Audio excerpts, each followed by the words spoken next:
Yo, what's going on, guys? Welcome back to another MLB The Show 20 Diamond Dynasty video. In this one, we have the promised Shohei Ohtani Face of the Franchise Showcase.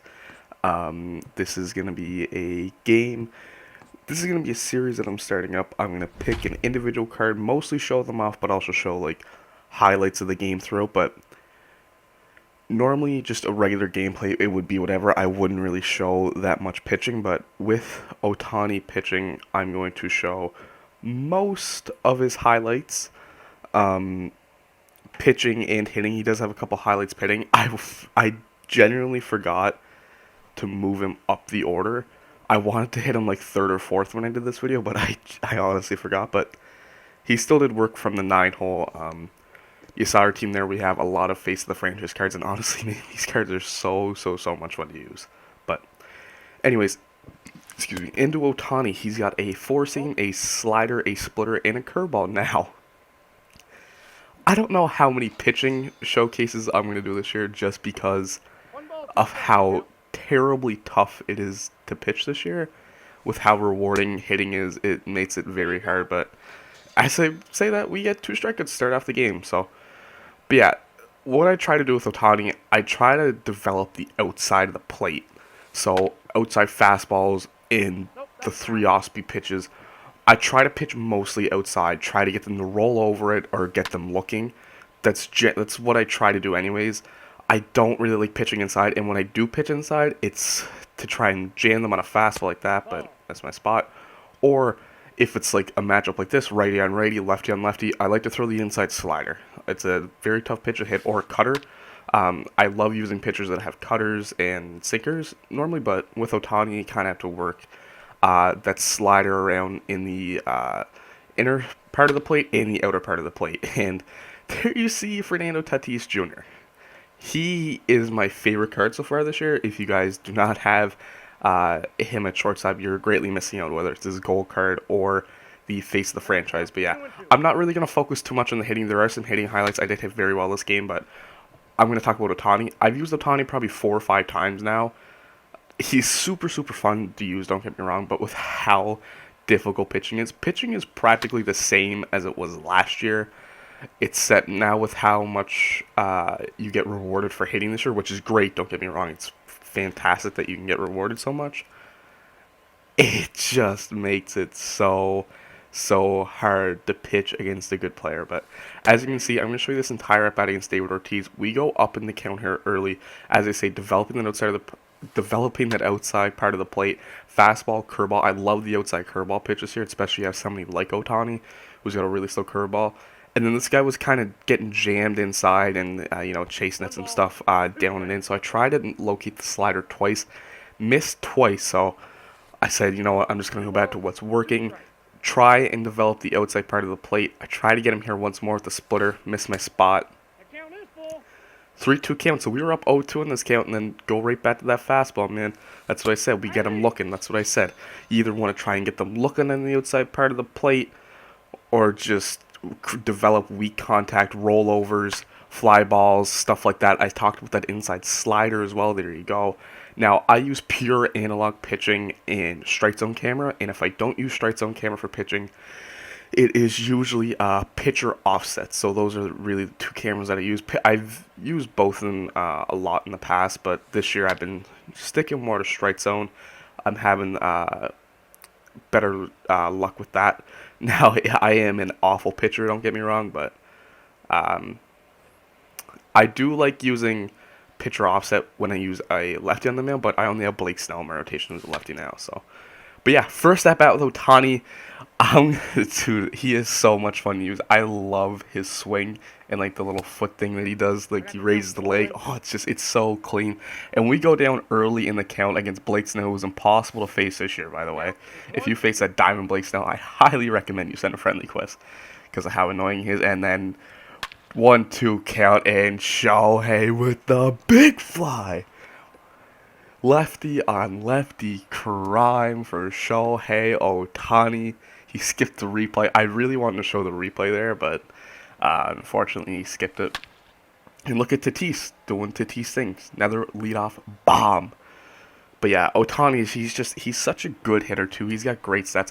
I know he's got like mid 80s for contact and power against righties, and then his stats against lefties are a little bit lower, but he's genuinely just so much fun to use. If you guys don't have him, I highly recommend. And he's a good pitcher, but it's kind of hard to say someone's a good pitcher with it. Like, it really is game to game on how someone's gonna pitch just because of how good hitting is this year. So, but yeah, as I said, man, these face the franchise cards are so good. You see me going off with Tatis and now Correa. I have Correa at second and Tatis at shortstop. You also seen a rip double in the gap with Nolan Arenado. He does that a lot. Nolan's not really. No, don't get me wrong. He does pull the ball a lot, but he's really a good opposite field hitter as well. Face the franchise Vlad. I think they did him dirty myself. I would have loved a better Vlad card, but we got to take what we can get. Now, Ohtani's second at bat. It's only the bottom of the second. I was so mad I took that pitch. That probably would have been a bomb to put me up 10-0. This guy wasn't that great, but props to him for not quitting once he was down like 4 or 5 runs. That seems to happen almost every time I get Ohtani that someone quits right away, but I don't know what it is. But yeah, he went to the bullpen too, so he was still trying, so I gotta give him props. He didn't just flat out give up, and I thought I got all of this, man. The slurve on the inner part of the plate, I thought it was gone when it was just inches away, but it's gonna bounce off the wall, and Ohtani is he's got half the stuff for a cycle. He's got the 2 hardest ones. He's got a bomb, and he's got a triple. He needs a single and a double for the cycle. Imagine I hit a cycle with Ohtani in his first game. Well, not his first game, but his first game on the channel. And we drive him in there with Tatis, who ends up being 3 for 3. And that was an absolutely awful swing as well. But that's just how good Fernando Tatis is in this game. And I don't know what it is, but he is absolutely incredible. Now, this guy, he was a very aggressive pitcher for the most part. He wasn't really getting me chasing on a whole lot of things. And he hung a lot of stuff like that. Now, he wasn't doing that. Like, at this point, it's 12-0. I know I'm going to win. But I still wanted to go with Ohtani, man, and the mercy rule, you have to play 4 innings, so it doesn't just end. And honestly, 12 runs in this game, I don't know if it's really like that hard to come by if you can hit. So, but as you can see, we're dotting them up right now. We're only at 31 pitches in the top of the third, which is great. I got him swinging at everything. That fast dude, like Ohtani's just so much fun to use, man. I love him. If you can locate that slider on the inner part of the plate and then the outer corner, you're gonna have a little bit of success, just because of how slow it is compared to his fastball.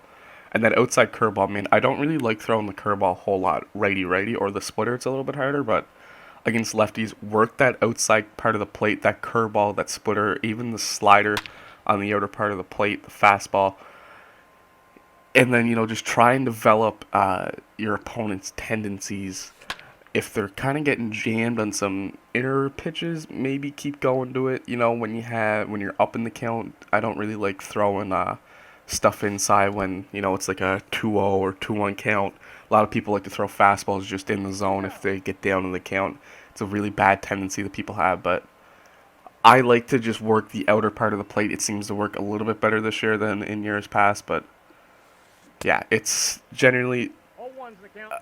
I don't know, man. It's hard to give out pitching tips this year just because of how bad hitting is, but the number one pitching tip I can say is get yourself some run support first and then go from there. Sorry. I'm a little bit under the weather. I promise I don't have the corona, but yeah.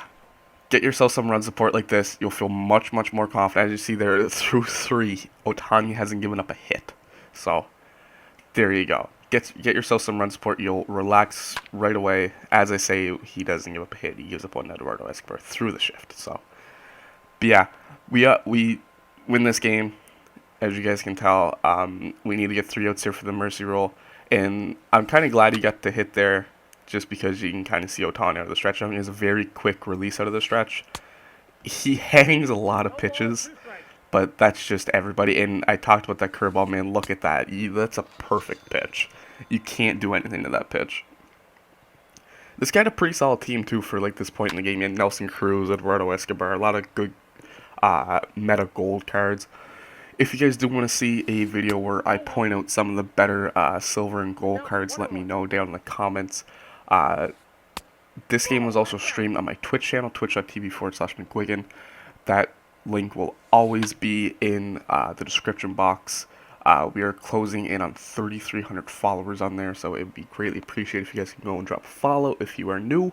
Drop a sub on here if you are new as well. We're trying to hit 1,000 subs. So I plan this video. I think I'm gonna do a Tatis showcase next. I have a great game for a Tatis showcase I streamed on my Twitch channel, so it won't be a post commentary like this. It will just be pulled from stream like I did with the BR gameplay yesterday.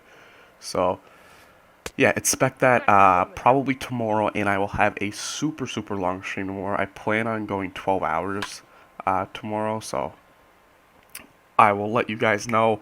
Anyways, that is the game. 12-0. They called it in the top of the fourth, so that's the mercy rule. It's been the same since I've started playing. Anyways, you gotta play 4 innings at least, no matter what the score is. And if you're down by more than 10, game's over. So, yeah. Let me know if you guys enjoy this type of video, or if you would just like the videos pulled right from stream. So there you see Ohtani gave up 1 hit through 4, 5 strikeouts, and he went 2 for 2 with 3 RBIs, a home run, and a triple. He's absolutely insane. He's so much fun to use, man. But anyways, that's going to be the end of this video, guys. Sure to drop a like, subscribe if you are new. I will catch you guys in the Fernando Tatis Showcase video tomorrow. Peace out.